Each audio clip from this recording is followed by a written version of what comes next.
Hey guys, what is up? In today's video, we'll show you how to make money on Studypool. If you want to make money on Studypool, stay tuned because this video is for you. Alright, so Studypool is an online platform that connects students with tutors for academic help. As a tutor on Studypool, there are several ways you can make money. The first way is answering questions. You can make money on Studypool by answering questions posted by students.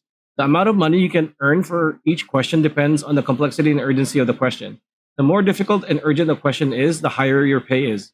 Number two, write essays. You can also make money on Studypool by writing essays for students.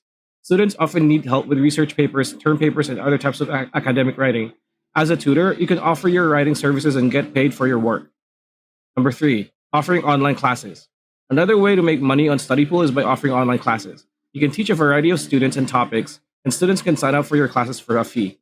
This is a great option if you have expertise in a particular subject or topic.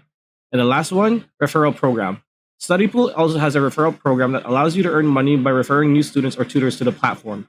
You can earn up to $50 for each referral, depending on their activity on the platform. That's it. That's the video. Hope the video helped. Like, comment, share, subscribe, ring that bell icon, and we'll see you on the next video.